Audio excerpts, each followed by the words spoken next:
Hoje, 25 de Abril, faz 50 anos que houve uma revolução em Portugal.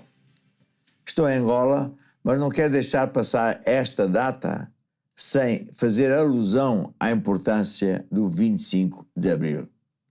O preâmbulo da Constituição da República Portuguesa descreve bem o acontecimento, dizendo assim: a 25 de abril de 1974, o movimento das Forças Armadas coroou a longa resistência do povo português e derrubou o regime fascista.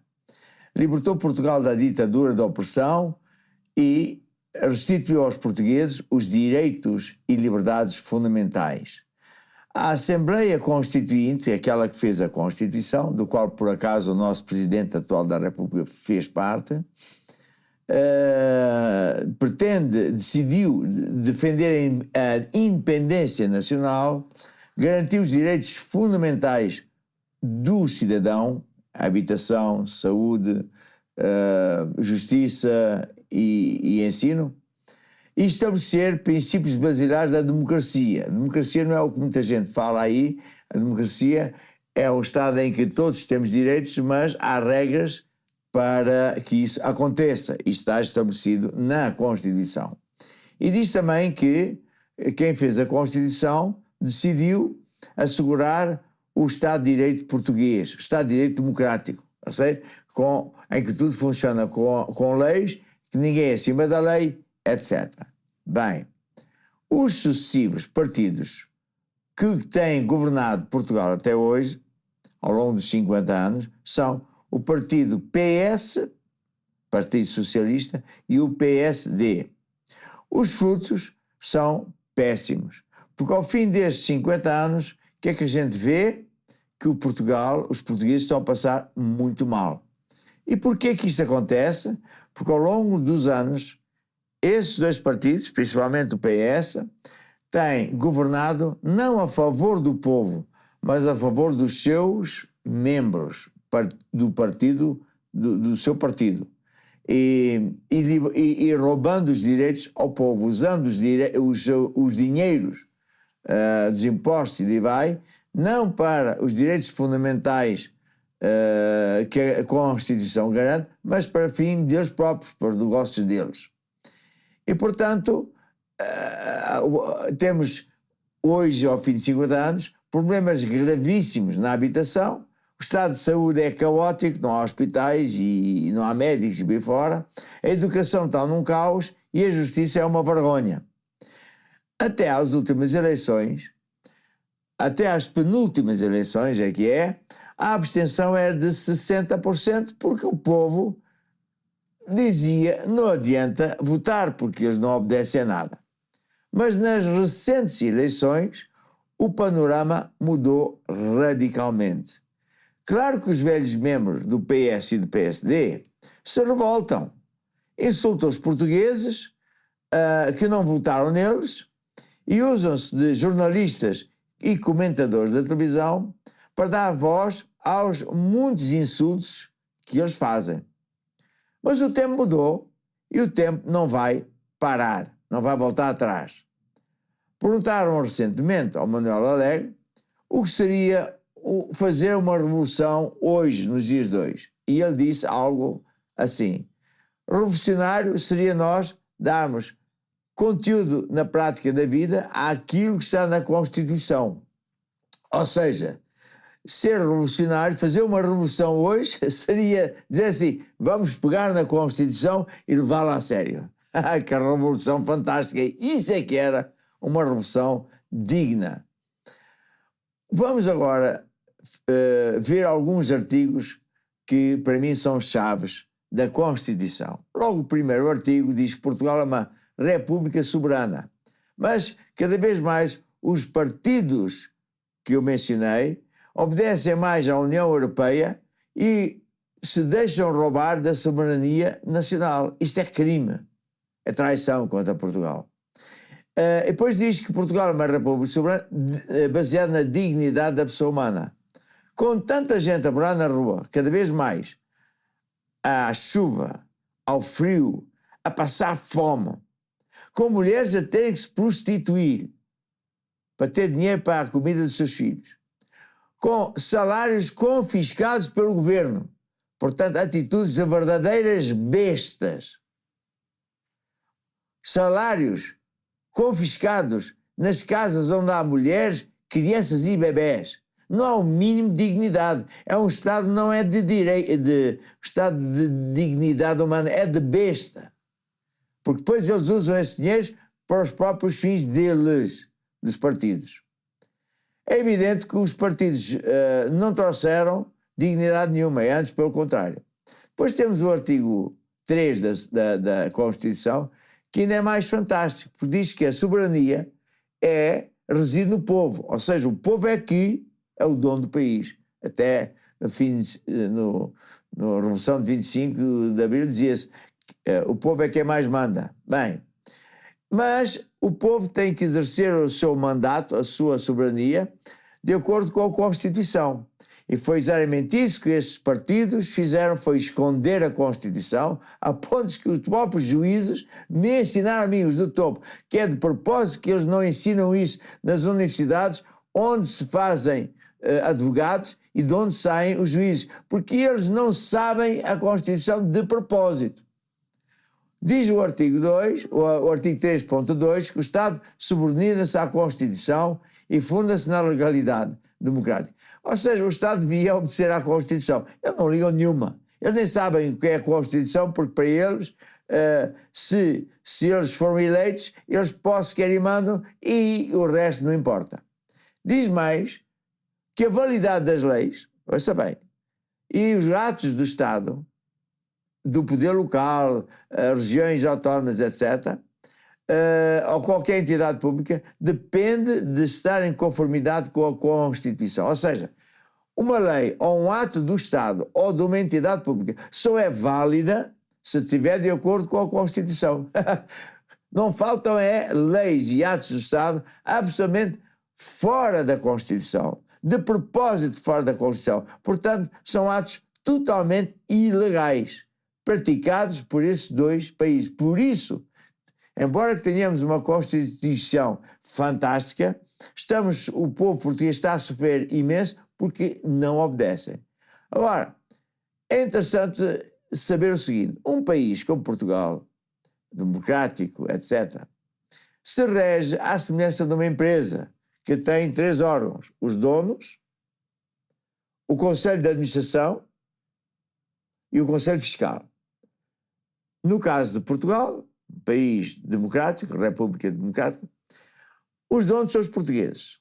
O Conselho de Administração é o governo que foi eleito por nós para governar as coisas de Portugal a nosso favor. É evidente logo que aqui está um problema. Eles estão-se a governar com os nossos dinheiros a favor deles e dos membros deles, dos negócios deles.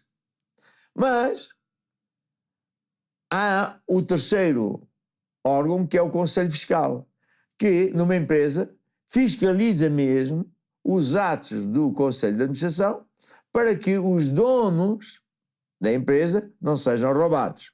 A Constituição também fala disso. No caso do Conselho Fiscal, são os tribunais, principalmente o Tribunal Constitucional, o Tribunal Supremo e daí vai. Eles são órgãos separados de todo o mundo, do governo de toda a gente, para garantir que os donos do país, os portugueses, não são roubados dos seus direitos. Aí é que está o problema. E a Constituição fala muito em pormenor sobre isto. No artigo 202 diz: os tribunais são órgãos de soberania, ou seja, independentes. Ora, o próprio presidente do Tribunal Supremo queixou-se há poucos meses que o governo não lhe dá soberania. Ora, este senhor devia obrigar o governo a dar soberania ou então mandar prender. E se fosse preciso, chamar o exército para os prender, porque como é que é possível? Ele não obedece à Constituição e quem nos deve defender não nos defende. Isto é que está errado. E depois diz: o tribunal são órgãos com competência para administrar a justiça em nome do povo. Ou seja, os tribunais têm que administrar justiça, fazer justiça em nome do povo, significa, tem que ver que os governantes que governam as nossas coisas, né, fazem isso a nosso favor. E, portanto, se há leis e atos do Estado que não estão em conformidade com a Constituição, e se ainda mais não nos dão os direitos fundamentais, a habitação, a escola, ensino, justiça e saúde, se não dão, os tribunais, portanto os juízes principais, têm que pôr o governo na linha. E se for preciso, diz aqui o artigo a seguir, no artigo 202.2 diz: na administração da justiça, incumbe aos tribunais assegurar a defesa dos direitos e interesses legalmente protegidos dos cidadãos. Ou seja, está aqui exatamente o que eu acabei de dizer. Os tribunais têm que defender os nossos direitos e reprimir a violação da legalidade democrática. Ou seja, castigar os infratores, pô-los na justiça. É o caso recente do Sócrates e ainda mais recente do António Costa. E aqui dá rei porque eles querem que essas pessoas sejam acima da lei e façam o que querem. Não!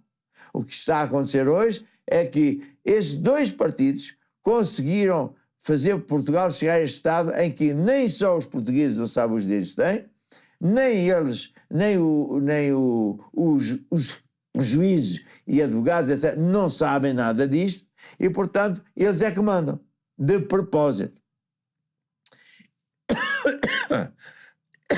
Então, o que acontece é que quem nos devia defender de toda esta malandrice, roubo, etc., não nos defende.